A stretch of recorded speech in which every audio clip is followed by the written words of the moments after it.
Mummy sleeps in the basement. Speak louder, please. I put my hand up next to my ear from the back of the room, signaling that she would need to raise her voice. She took a deep breath. I could see anxiety turning her cheeks beet red as strands of blonde hair began to fall out of the same nappy ponytail she wore every day. There was something about her so familiar, but I just couldn't put my finger on it. With her face glued to the paper, too afraid to make eye contact, she quickly sputtered out, "Hi, my name is Paisley Jackson, and this is my poem called My Family." Paisley was a shy little girl. She was one of the quietest students I ever had in my 10 years of teaching. I guess being the youngest of 11 will do that to anyone. Surprisingly, she was very smart, unlike the rest of her siblings who were dumber than a box of rocks. Lord, the Jackson kids were such a headache, except for Paisley, of course.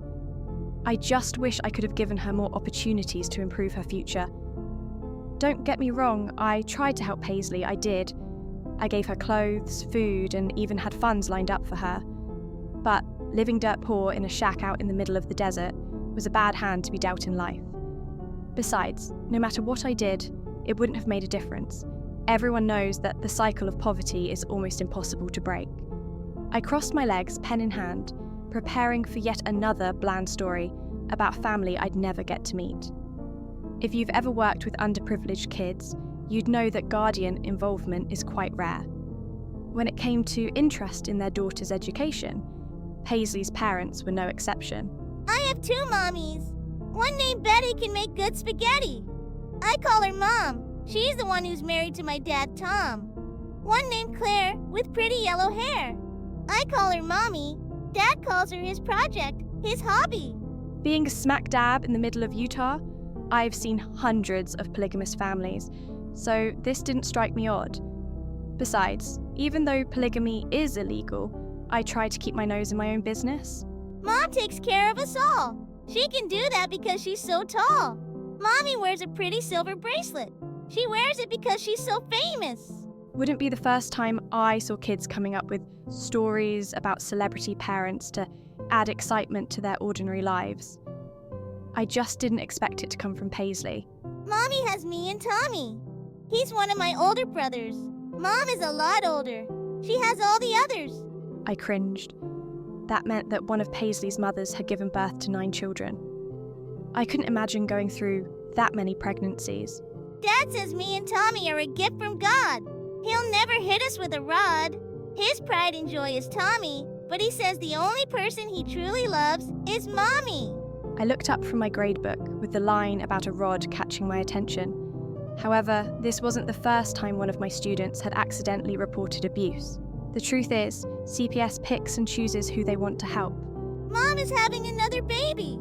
She's mad Dad wants to name it Daisy. Mommy can't have any more kids. Her last one died of SIDS." Shifting in my seat, I scribbled down a note reminding myself to deliver my daughter's old baby clothes to the Jacksons' shack. As a mother myself, I know babies can be expensive. "Dad says she did it on purpose because she wanted to run off and join the circus. Mom says it wasn't her fault. I promised to keep that secret in the me and her vault." I shook my head in sadness. How could someone blame a grieving mother for something she couldn't control? "Mommy was the one Dad chose. He watched all of her school shows. They were joined in the night. Daddy says inside her is a lot of fight. Mom is just a cover. Dad doesn't love her." I threw my hand up, a gesture meaning stop I had taught my students, but Paisley didn't look up. She continued to read, oblivious to my disappointed frown. One of her siblings put her up to this as a joke. "Mommy says she needs to get out. She wants to show me what life is all about. Dad gets mad. It's his biggest pet peeve. Mommy is sad. She just wants to leave. Mommy sings to me her favorite song. Mom says Dad's head is wired wrong." Shaking my head, I sighed. Another child with so much potential and such a kind heart was stuck in the middle of a lover's quarrel that didn't even involve her. "Last birthday, I wanted to take Mommy to see her favorite basketball team. Mom made me a cake with frosted buttercream. I got to go see the Knicks, but Dad said he made a mistake he couldn't fix. Nothing is the same anymore. I don't know why for sure. Now Dad cries at night alone. He asks God, 'What have I done?' To Mommy no longer tends. She hopes the baby will make amends. Paisley rose her head up with a smile, looking for my approval. Although I was appalled at the inappropriateness of her poem, I didn't want to break her spirits.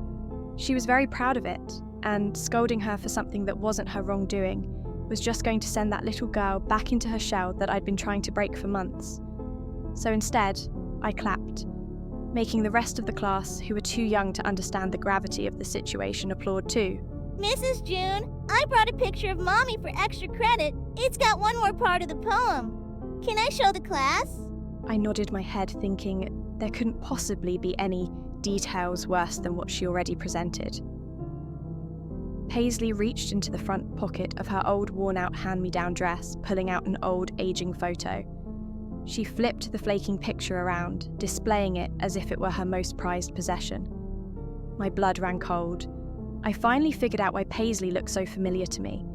In what seemed to be a school photograph, smiling ear to ear exactly like Paisley, was a young woman by the name of Claire Daisy. She was a high school student, popular for her ability to gain the lead in every school play, that went missing without a trace 12 years prior. She was last seen leaving theatre practice late one night, but then she just vanished. No sign of a struggle. No witnesses, no evidence, nobody, nothing. Her case was covered on every news station in Utah for a while because of how peculiar it was, until people lost interest. Paisley happily continued. I was so in shock I couldn't stop her as she read off the back of the picture. There is one thing I don't understand, and maybe you'll have the answer at hand. If Dad's love for Mommy will never sway, why did he treat her that way? Mom lays her head on a nice soft bed, but Mommy sleeps in the basement under a big slab of cement.